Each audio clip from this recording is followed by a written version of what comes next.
पाकिस्तानियों के पास हैं जम्मू कश्मीर के आधार कार्ड, जम्मू कश्मीर का डोमिसाइल सर्टिफिकेट, जम्मू कश्मीर के राशन कार्ड, और यही नहीं, वो जम्मू कश्मीर सरकार में सरकारी नौकरियां भी कर रहे हैं। यह खुलासा किया है जम्मू कश्मीर क्राइम ब्रांच की स्पेशल विंग ने। जम्मू कश्मीर के भीतर 1970 में आए कुछ पाकिस्तानी जो यात्रा पे आए थे, उसके बाद वो भूमिगत हो गए। अब जो खबर मिली है कि वो लोग जम्मू संभाग के जम्मू, राजौरी, कठुआ इन जिलों में आकर बस गए थे, और बसे भी ऐसे इलाकों में जो दूर दराज के पहाड़ी इलाके थे, जहां सीमांत इलाके थे, वहां पर आकर बस गए। आखिर 55 साल बाद कुछ लोगों ने शिकायत की थी क्राइम ब्रांच को, उसके बाद ये कार्रवाई शुरू हुई।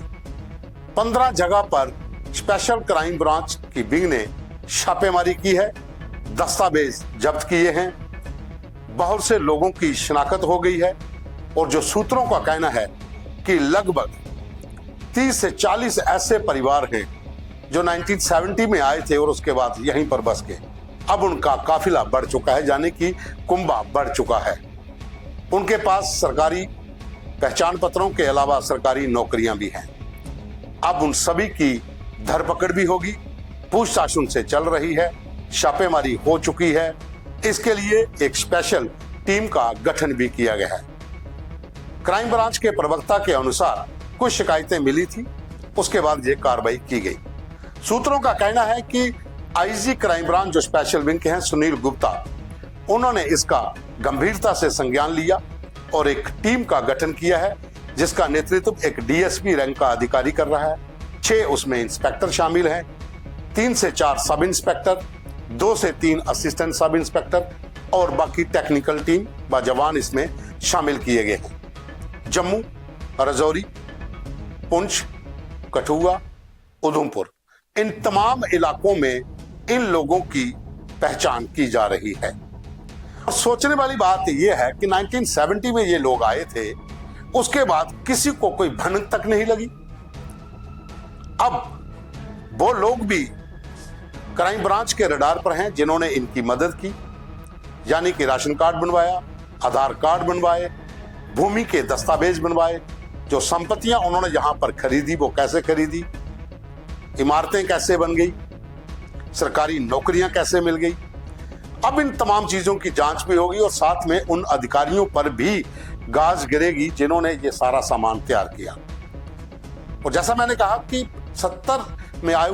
1970 में आए हुए लोग आखिर 55 साल तक कैसे छिपे रहे, क्या किसी कोई भनक तक नहीं लगी?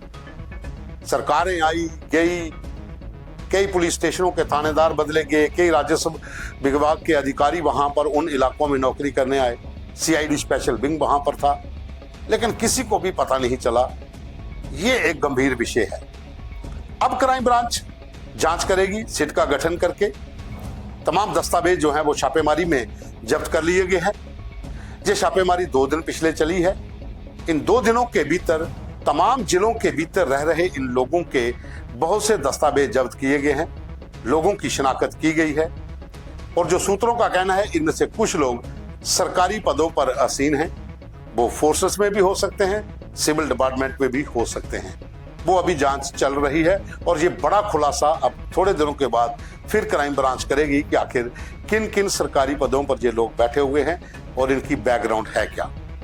लेकिन सोचने वाली बात यह है कि जम्मू कश्मीर जो अति संवेदनशील राज्य है, यहाँ पर मिलिटेंसी है, और 1970 के समय पर अगर यहाँ पर कुछ लोग आए और इतने सालों से बसे रहे तो उनकी भनक तक नहीं लगी, तो इसका जिम्मेवार कौन है? अब सिट का गठन हो चुका है, तमाम पहलुओं की जांच होगी। उन इलाकों में, जिन इलाकों में इनकी संपत्ति है, वहां पर भी शिनाख्त होगी, उन लोगों पर कार्रवाई भी होगी। अब देखना यह होगा कि जिन लोगों के खिलाफ ये मामला अब आया है, जिनसे अब पूछताछ हो रही है, वो कितने लोग हैं। हालांकि जो हमारे पास जानकारी है, जो सूत्रों का कहना है कि उसमें 20 से 25 से ज्यादा परिवार हैं जो इन 3-4 जिलों के अंदर उस समय आकर बस गए थे। क्या इसके पीछे कोई बड़ी साजिश है, या फिर ये लोग आए थे उसके बाद वापस नहीं गए तो उसके क्या कारण हैं? अब उन तमाम पहलुओं की जांच होगी। पूछताछ में कई खुलासे भी हो सकते हैं, लेकिन इतना जरूर है कि अगर 1970 में जो कुछ लोग आए थे उनका कुंभा अब बढ़ चुका है, तो कितने लोग इसमें सरकारी पदों पर आसीन हैं, जहां सरकारी और कोई कार्यों में उन्होंने काम लिए हैं, वो अब एक अलग मुद्दा हो सकता है। और इसके ऊपर गंभीर सवाल भी उठेंगे कि आखिर ऐसा कैसे हो गया।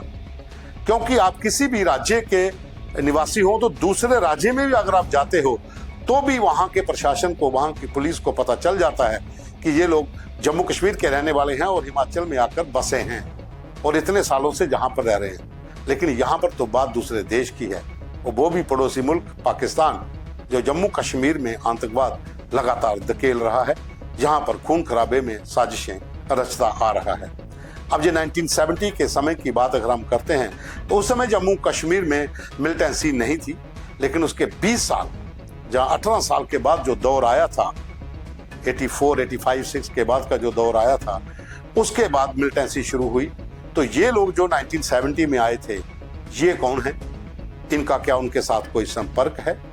क्या ये कोई एक बड़ी साजिश है? इसकी जांच होना भी अब तय है, क्योंकि इतनी संख्या में लोगों का 4 जिलों के भीतर बस जाना और वहां पर तमाम सरकारी दस्तावेज हासिल कर लेना और सरकारी नौकरियों पर भी काम करना कहीं ना कहीं चिंता का विषय तो जरूर है।